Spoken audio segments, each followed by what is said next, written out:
Bem, antes de mais nada, eu falei hoje ainda bem cedo, aliás, não tão cedo assim, o COI já está reunido desde as 7h15 da manhã, encerramos a nossa reunião com o COI municipal agorinha há pouco, há cerca de meia hora atrás, fizemos várias análises. Um dos motivos, o COI se reúne todos os dias da semana, sempre deliberamos ao finalzinho da tarde. Um dos motivos particulares de acionarmos o COI hoje um pouquinho mais cedo foi o fato do decreto publicado ontem pelo governador do estado do Tocantins, trazendo algumas recomendações às prefeituras. Ainda hoje mais cedo eu falei através das redes sociais, falei também com alguns veículos da imprensa, já temos uma nota oficial também da prefeitura que com certeza já deve estar chegando a vários veículos. Algo que nos causou tamanha perplexidade foi o fato de uma decisão como a que foi tomada não ter sido divulgada ou não ter a colaboração, a participação dos mais envolvidos nisso tudo, que são os prefeitos. E, em particular, não estou dizendo apenas pela Prefeitura de Palmas, Nenhum dos 139 municípios foi ouvido para construirmos isso em conjunto. Quer dizer que estamos mais certos, outros mais errados? Longe disso. Ninguém aqui é dono da verdade, ninguém está certo ou errado. É um caso, é uma crise que não tem nenhuma referência no mundo, da qual estamos administrando todos em conjuntos. Existem muitas dúvidas, tanto por parte do próprio Ministério da Saúde, na condução de algumas coisas que orientam, por parte dos próprios governantes, que pensam de formas diferentes, mas a gente precisa alinhar, precisa ter um pensamento, principalmente hoje, que o estado do Tocantins é o único estado onde não há ainda registro de óbitos. A capital Palmas é a que tem maior incidência de casos, então nós temos que trabalhar isso com muita responsabilidade. Nos causou bastante estranheza também que órgãos de controle externo tenham participado desse comitê, não o fato deles terem participado do comitê, mas o fato de terem referendado uma decisão do governo do estado, onde os prefeitos não foram ouvidos, onde os secretários municipais de saúde não foram ouvidos, onde não está muito claro ainda para a população e nem para nós gestores como foram construídos esses dados, com base em que dados chegaram a essa conclusão. Em uma análise técnica que nós fizemos agora há pouco dentro do comitê, lembrando que esse comitê, o COI em Palmas, foi acionado ainda na última semana de janeiro, ou seja, estamos trabalhando aí com a perspectiva a algum prazo, já tem algum prazo que nós trabalhamos em cima disso. E lembrando que essas informações, pelo menos as que trazem o decreto, da análise do decreto, nós fizemos ela de uma forma muito minuciosa e eles se basearam em 2 boletins. E aprofundando nas informações desses boletins, nós achamos uma disparidade muito grande entre o que o decreto recomenda e o que o boletim traz. E em um dos boletins, em particular o boletim epidemiológico do dia 6/4, ele traz para a gente que é um dos boletins no qual o decreto do governador foi fundamentado. Ele nos traz uma análise que nos deixa um pouco desconfortáveis. E por isso fizemos uma documentação, encaminhamos uma documentação ao Palácio. O horário deles aí de funcionamento me parece que é das 8 às 14, mas tem um plantão lá para receber, onde pedimos ao próprio governo, ao próprio comitê, essas informações para que nós possamos concluir a análise que foi feita pelo COI. A análise que nós fizemos hoje nos traz números que nos deixam um pouco desconfortáveis no que diz respeito a seguir essa recomendação que trouxe o decreto do governador ontem. Não apenas pelo fato dos prefeitos não participarem da discussão ou da construção do decreto, mas principalmente em tentarmos ser o mais assertivos possível. Os dados ainda são muito escassos no Brasil inteiro e nós não sentimos muita segurança no que diz respeito, principalmente à forma que o decreto foi construído. Segundo a análise de um dos boletins, o boletim epidemiológico do dia 6/4, no mundo inteiro a taxa de letalidade está em torno de 5,6.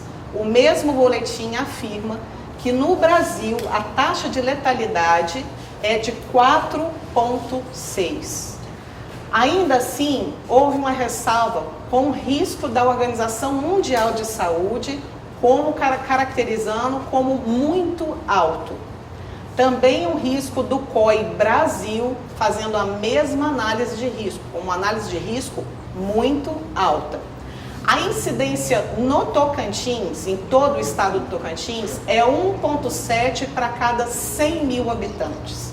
Mas a incidência em Palmas é de 5,35 para cada 100 mil habitantes.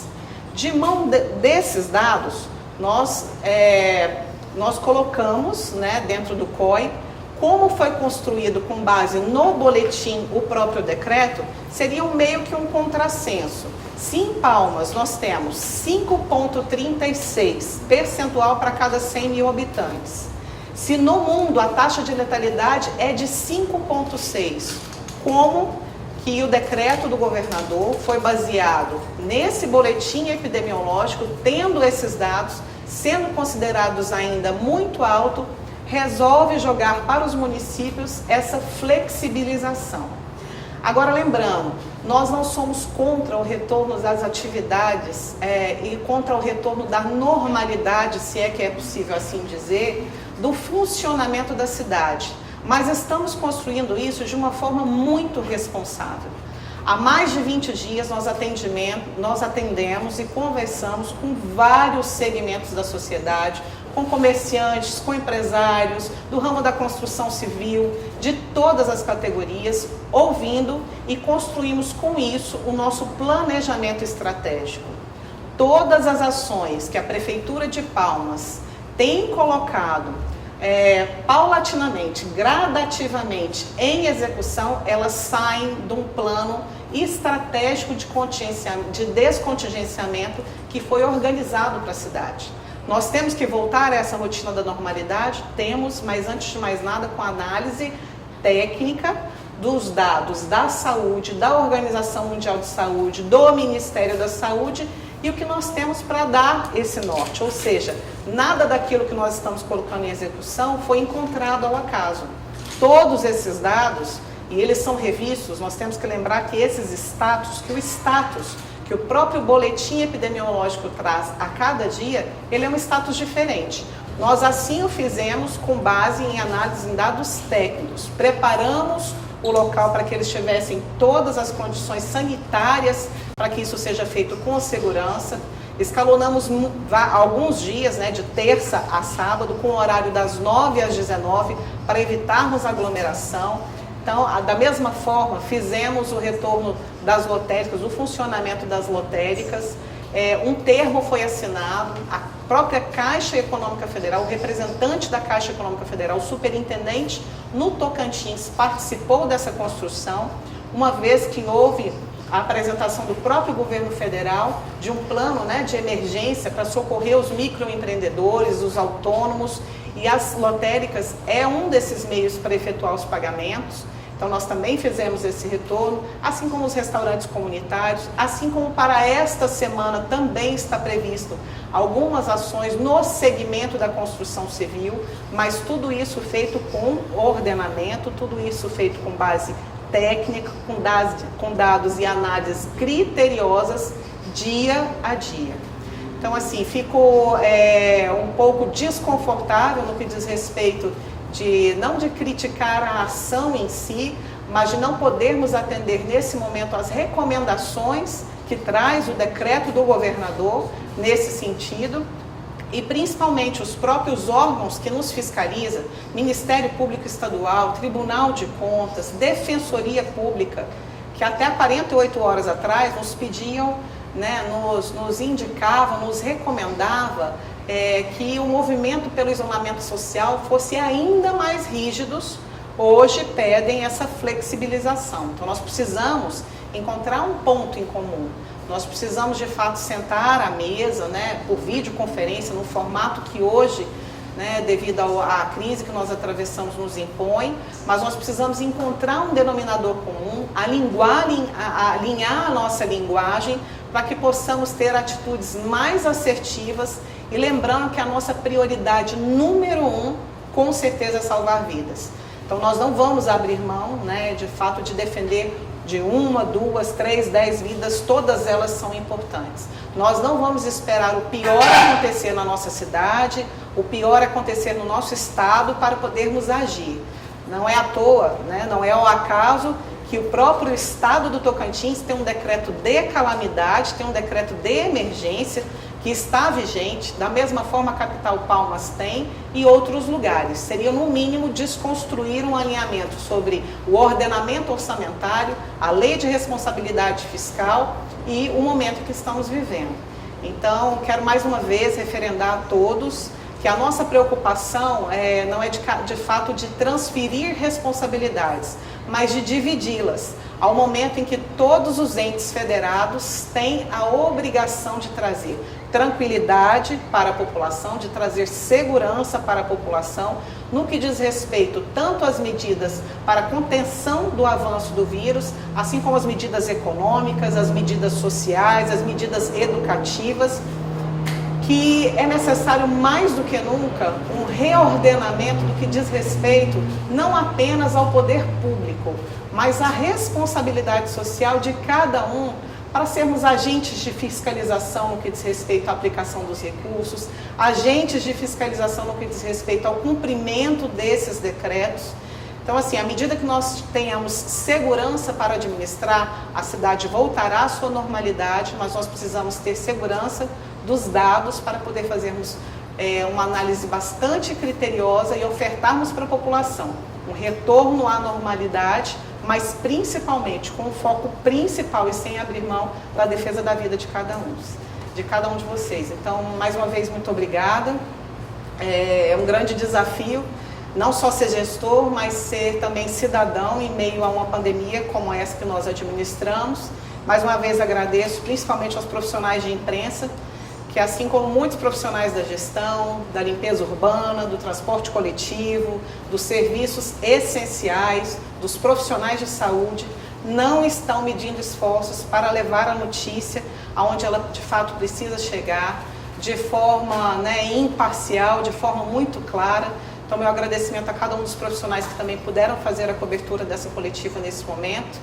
E tenham certeza, nós vamos sair dessa, mas vamos sair dessa juntos, com segurança e resguardando o valor máximo de cada um, que é a vida. Muito obrigada. Acho que eu já falei tanto que não cabe espaço para pergunta? Cabe, claro, né? A senhora pretende votar? Pretende publicar algum novo ato? Algum novo decreto? Algum novo decreto, prorrogando, isolamento, não sei, algum vai oficializar isso, analisar? O decreto vigente, Ana, ele permanece, né? Ele está vigente. Então, a modificação virá com relação... Obrigada. A modificação virá com relação ao que nós já temos dentro do plano estratégico de descontingenciamento e que estava previsto para essa semana dentro do setor da área da construção civil.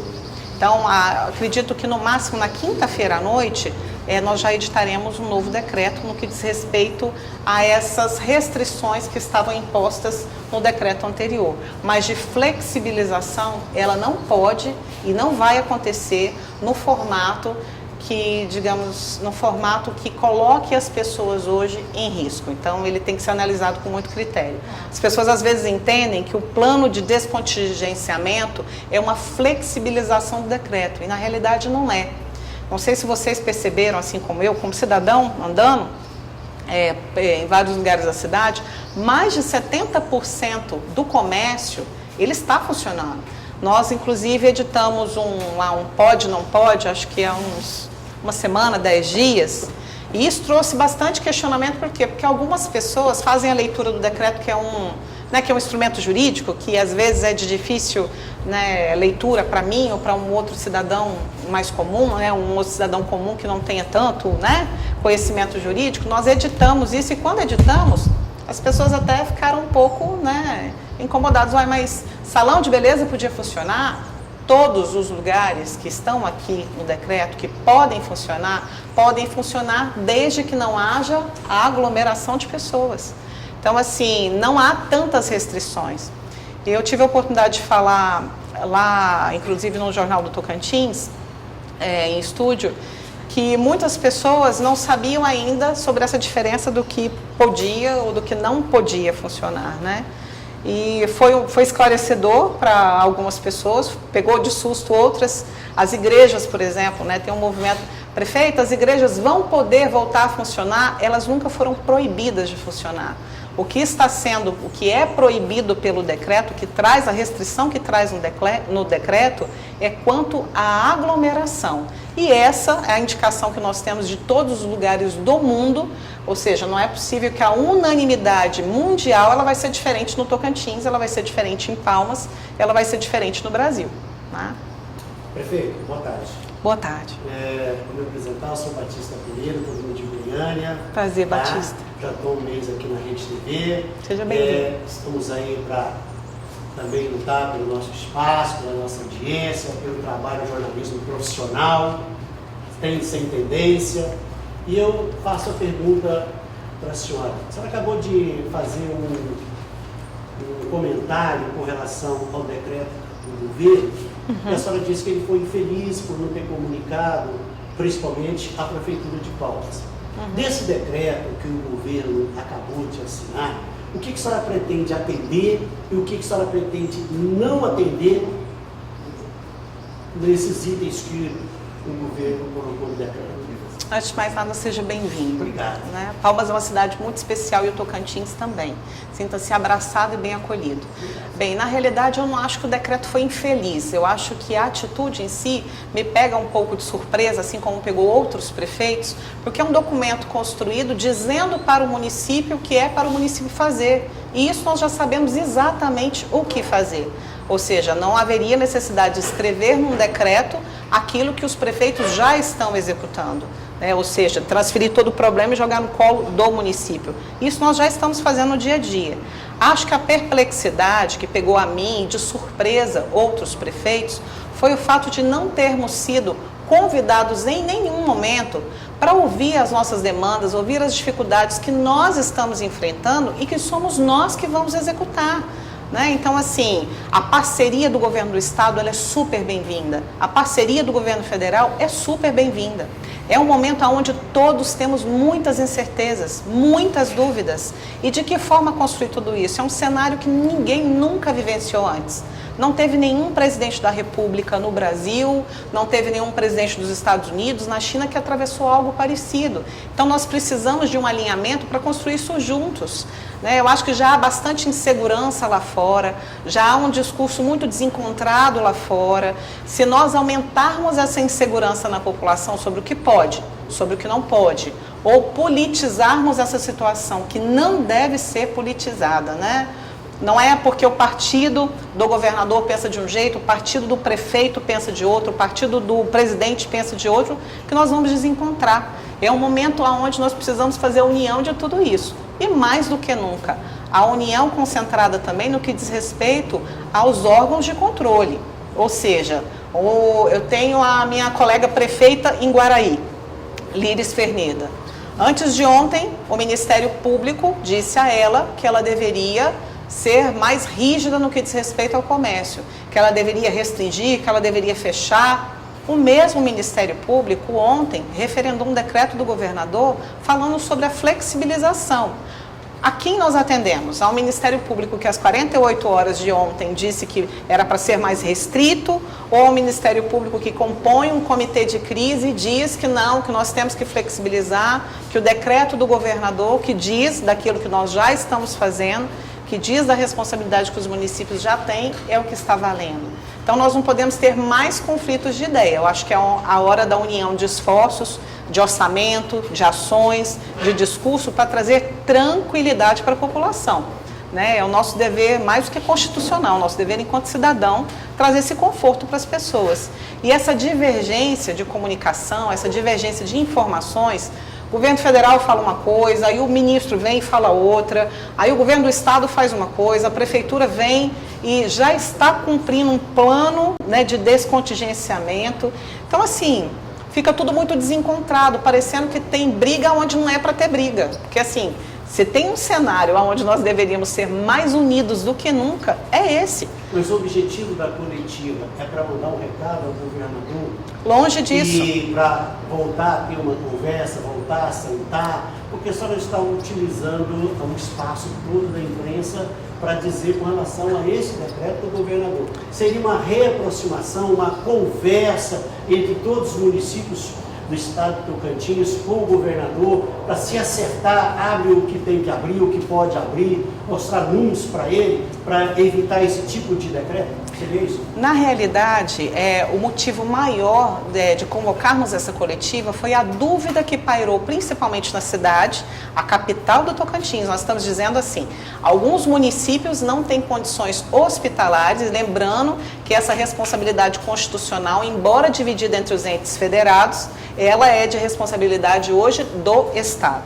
Aí o secretário de Saúde nos garante em entrevista pela manhã que o Estado tem total condições de, se acontecer uma pane amanhã em todo o sistema está pronto e preparado para receber todos os casos de Covid. Tem respirador para todo mundo, tem leito para todo mundo, que está tudo tranquilo.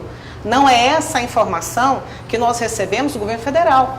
Não é essa a informação que nós recebemos do Ministério da Saúde. Não é essa a informação que nós recebemos de Araguaína, que já está tomando providências de contratar um hospital de campanha. Ainda na semana passada, nós tínhamos, o governo federal estava procurando áreas da União para construir um hospital de campanha. O que mudou nas últimas 72 horas? Então, assim, eu acredito, da nossa parte não há nenhum problema, nenhuma tratativa desfavorável com o governador, com o presidente, com quem quer que seja. Prova disso é que nós já tentamos várias vezes, do ponto de vista informal e formal, estabelecer esse diálogo. Eu acredito que à medida que um chefe de Estado, é isso que a gente espera dos chefes de Estado, do presidente da República, do ministro da Saúde, nós tivemos uma audiência, uma videoconferência, onde participou todos os prefeitos de capital, o ministro da Saúde e, para nossa surpresa, o presidente acompanhou toda a videoconferência, ouviu atentamente as demandas de cada prefeito. É isso que nós precisamos. A gente sabe que as demandas são muitas.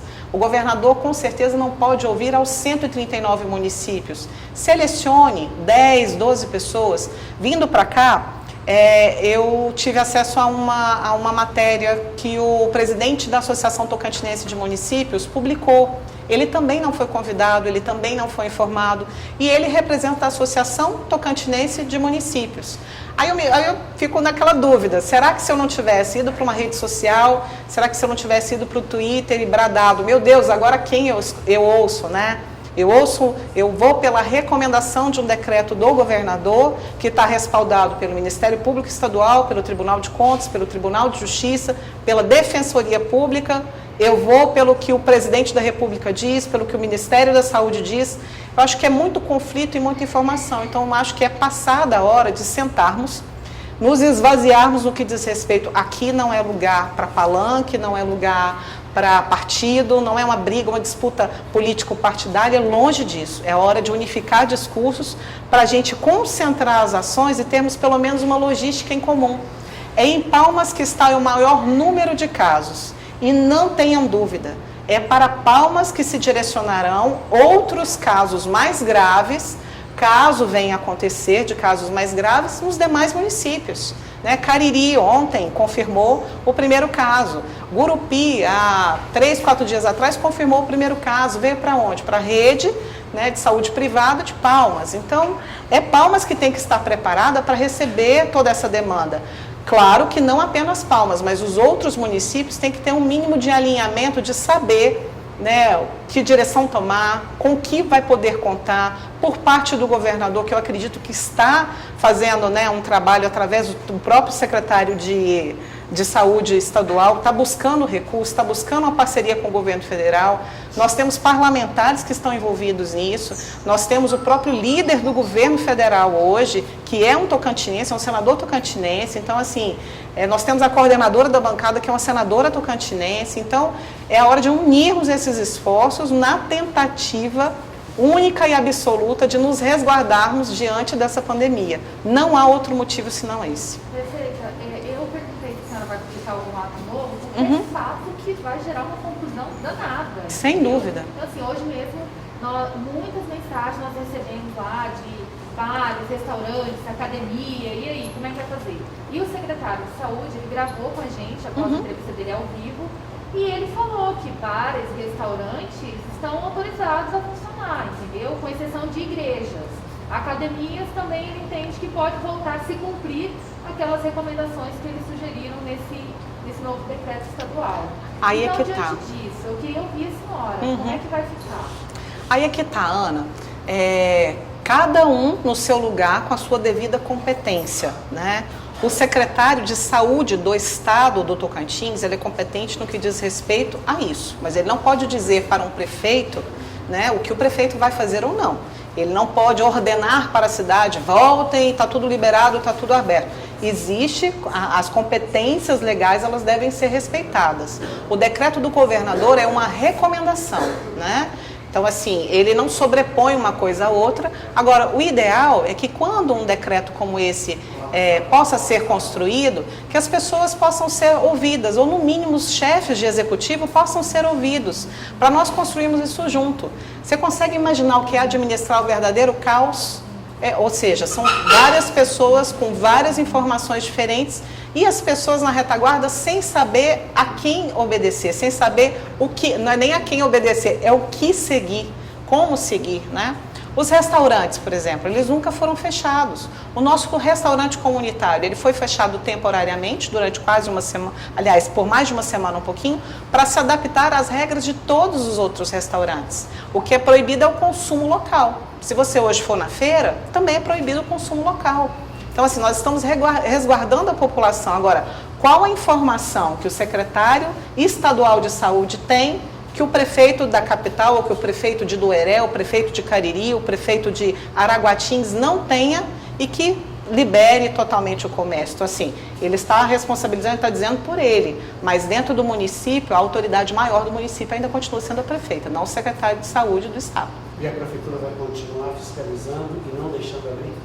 Está vigente o decreto publicado no Diário Oficial do município. Esse é o diário que rege a Prefeitura de Palmas e que rege a cidade de Palmas. Então, a competência legal para fiscalizar isso é da Prefeitura de Palmas e o decreto permanece vigente. A senhora pensa em judicializar essa questão, se for necessário? Assim, por exemplo, a gente sabe que o presidente do tribunal e a chefe do Ministério Público já anteciparam a posição deles, né, pela flexibilização. Mas os tribunais superiores, o STF, por exemplo, já deu decisão restabelecendo o poder dos prefeitos. Exatamente. A senhora pensa em recorrer a algum tribunal superior? Ana, acho que esse seria o último dos, sabe assim, o último cartucho. Eu espero não ser necessário isso, que a gente consiga, né, construir um diálogo muito tranquilo e reordenarmos essas ideias, respeitando o poder legal de cada um, do prefeito, do governador, do presidente da República, ou seja, que um não interfira no poder do outro para que as coisas possam de fato acontecer, porque não é uma guerra de braço. Nós só temos um inimigo em comum, que é o coronavírus, e ponto final. Agora, existe um rito. Eu precisaria passar qualquer pedido precisaria passar pelo Tribunal de Justiça, né, precisaria passar pelo Superior Tribunal, pelo STJ e depois pelo STF. Aqui o próprio presidente do Tribunal de Justiça, que teoricamente eu entendi que faz parte do comitê de crise, que ontem referendou esse decreto, disse claro qual é a tua posição. Então, assim, aí o município vai linkar diretamente ao que o ministro Alexandre de Moraes decidiu? Então, assim, o próprio procurador-geral do município está fazendo essa análise. Mas confesso para você que, de coração, todas as necessidades que nós temos, elas podem ser atendidas aqui. Eu acho que judicializar é causar ainda mais incerteza jurídica, causar ainda mais incerteza na população, é tudo que nós não precisamos para esse momento. Prefeito, aliado ao isolamento social, muito se fala da necessidade de testes maciços na população. E nesse sentido, eu queria esclarecimento da prefeita sobre isso, se não tendo essa possibilidade de fazer esses testes maciços, como está a política de fazer esses testes, enfim, esclarecer como é que está esse procedimento. Não é dúvida para ninguém, o mundo inteiro está comprando testes rápidos, né? Se existe subnotificação em São Paulo, imagina se existe subnotificação no Tocantins. É claro que ela existe. Então, assim, munido de todos os amparos legais, nós fizemos a compra de 6 mil, de aproximadamente cerca de 6 mil, dá 5 mil e uns quebradinhos, cerca de 6 mil testes rápidos. Esses testes são importados e eles estão parados na importadora, aguardando a liberação da Anvisa há uma semana. Ou seja, a mesma dificuldade que Palmas está tendo, outras pessoas também estão tendo.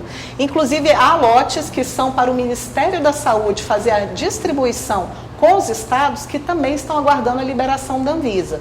Mas aí fica aquele questionamento, né? Eu não li, aliás, eu não vi, mas li uma matéria onde o presidente da Anvisa parece que referendava uma outra ação que contrariava totalmente ao Ministério da Saúde. Espero que com relação a isso a gente consiga ter tranquilidade. Por quê?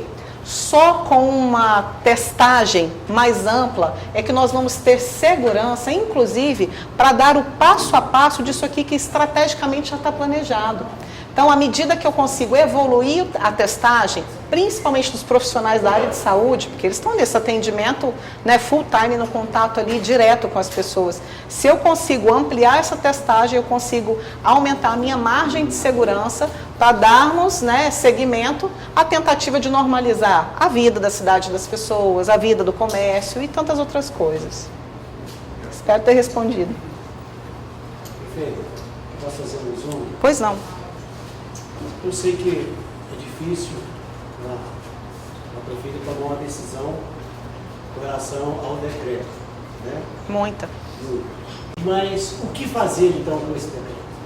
O que fazer com qual decreto? Do governador? O decreto do governador é uma recomendação. Na realidade, o que o governador fez? Ele escreveu num texto aquilo que o município, dizendo quais são as responsabilidades do município. Mais nada. Leia, né? E aí, se a gente pega e se atenta, com base em que ele escreveu esse decreto? Aí eu falei, deixa eu entender qual é a base do decreto. Quando eu pego a base, que é o boletim epidemiológico do dia 6, e você analisa o boletim epidemiológico, tá claro, assim, claro como a luz do dia. A incidência em Palmas é 5,35 a cada 100 habitantes. Né? E você pega aqui no mundo, a taxa de letalidade é 5,6. Então, por que aqui em Palmas eu estou sendo recomendada a flexibilizar tudo? Não existe uma pessoa que queira mais, aliás, existe, assim como eu, muitas pessoas que queiram que a cidade volte à normalidade. O poder público fica sobrecarregado. Com a falta da geração de serviços, automaticamente o comércio é impactado e é uma reação em cadeia. O segundo maior pagador do estado do Tocantins hoje é a Prefeitura de Palmas. E nós temos a consciência disso. Se eu não tenho um comércio funcionando, se eu não tenho uma cadeia que se funciona como um todo funcionando, o poder público também não se sustenta. Então, é uma realidade que nós precisamos construir, mas com responsabilidade. É como eu falei, nessa história não existe bandidos e mocinhos, não existe culpado, eu estou certa, a prefeita de Palmas está certa, o governador está errado, o presidente da República está certo, o ministro da Saúde está errado. Não existe certos e errados, mas que nós precisamos unificar a nossa fala, no sentido principalmente de trazer essa tranquilidade para a população. Isso é um dever nosso, isso nós precisamos. E assim, quando eu falo que não existe mais ninguém que queira que tudo volte à normalidade, eu sei que muitas pessoas, assim como eu, também querem. Eu sou filha de comerciante, eu fui criada no balcão de padaria, de pegue-pague. Os meus pais hoje vivem de um comércio numa cidade satélite do Distrito Federal que está fechado há quase 40 dias.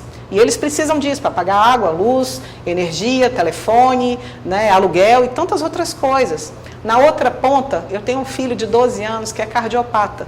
Ele tem 3 vezes chances a mais de pegar esse vírus, de se contaminar por esse vírus e por qualquer outro, do que qualquer outra pessoa. E eu não posso escolher não estar nessa linha de frente. Então, assim, eu tenho os dois extremos dentro da minha própria casa. E acredito que muitas pessoas aqui têm. Tem pessoas que estão no grupo de risco, que são diabéticos, que são nefropatas, tem pessoas que vivem do comércio, tem pessoas que são o próprio comércio porque são autônomas, são microempreendedoras individuais. O que a gente quer? Que a cidade volte à normalidade, mas a gente quer que isso volte com segurança. Se nós temos a oportunidade única, O estado do Tocantins não registrou nenhum óbito. A capital Palmas não registrou nenhum óbito. Isso é motivo para nós abrirmos literalmente o comércio, flexibilizarmos e não fazermos um retorno controlado disso e amanhã termos o gosto amargo de dizer para as pessoas que tínhamos a possibilidade de fazer diferente, não fizemos. Agora, isso é a soma dos esforços de muita gente. Lá fora tem muito comerciante fazendo sacrifício. Tem muitos profissionais de saúde com medo, mas que estão indo para a linha de frente. Né? Tem muitas pessoas como eu, como você, como muitos profissionais que estão aqui, que a escolha de vocês é estar aqui ou é estar aqui. E nós vamos colocar todo esse esforço a perder, e não pela atitude do governador, tá? Não estamos falando única e exclusivamente do decreto, mas claro que esse decreto trouxe muita desorientação para as pessoas, em particular para as cidades. E nós estamos administrando a capital do Tocantins, que é a capital de todos, né? Prefeito, você chegou a conversar com outros prefeitos? Sim. Para dar essa entrevista coletiva? Sim. Fazer essas colocações sobre o decreto do governo? Chegou a conversar porque às vezes outros municípios, às vezes estão pensando igual a prefeita de Palmas. Verdade. E podem abrir. E pode dar certo. Pode abrir, pode abrir, pode dar certo, mas pode dar muito errado também. Então, na realidade, o que está acontecendo hoje em Palmas, se nós chegamos a ser um número, a termos o maior número de notificações, o maior número de testados, o maior número de confirmações, se nós chegamos a esse número, é porque nós nós nos antecipamos à crise que estava acontecendo em todo o mundo e no Brasil também. Né? Então, nós nos antecipamos com relação a isso. O próprio governo do estado referendou e antecipou algumas medidas. Agora, nós não podemos simplesmente por um machismo e baseado em dados que ainda são muito ínfimos, muito pequenos, para poder dizer assim, é hora de flexibilizarmos e segura que a bola está com você. Claro que a realidade da capital, onde circula aproximadamente 300 mil habitantes, é diferente de uma cidade com 10 mil habitantes, é diferente de uma cidade com 50 mil habitantes, mas nós já tivemos confirmação de contaminação comunitária, ou seja, não foi de pessoas que vieram de fora, já são uns contaminando os outros. Então, assim, será que é o momento de flexibilizarmos tanto? Se nós temos um plano de descontingenciamento, se isso pode ser feito de uma forma gradual e trazendo segurança para as pessoas, aumentando a testagem, né, e aumentando inclusive as expectativas que o próprio Ministério da Saúde tem de pedirmos para sermos mais cautelosos no que diz respeito a segurarmos um pouquinho, porque o previsto para esse pico, digamos, ainda é o final desse mês, início de maio. Então, por que não atendermos essas recomendações? Claro que ninguém quer comércio parado, ninguém quer as pessoas quebrando, ninguém quer uma cidade sem funcionar, até porque a arrecadação do município também é afetada com tudo isso. Tudo se fala no dia 22 de maio. Vários estados, eu que sou lá de Goiânia, tive com o pessoal do governo lá, diz que dia 19 tem uma resposta em Goiânia. 22 para São Paulo, Rio, né? e outros estados e capitais. Nós teremos novidades em Palmas no dia 22? Né? Nós teremos novidade quinta, sexta-feira agora. Né? Então, assim, nós estamos falando de um projeto, de um plano estratégico que nós temos todo montado. Agora, aguardar por esse posicionamento é aquilo. Pode ser um posicionamento muito positivo e pode também não ser. Agora, o que nós torcemos? Para que seja um posicionamento... São as lojas tipo da construção civil vão abrir? Não só isso, né? São vários segmentos. Isso nós vamos deixar para quinta, sexta-feira. Mas a construção civil, né? Construção você não confirmou. Segmentos da construção civil, não apenas a construção civil. Não apenas a construção civil. Obrigado, prefeita.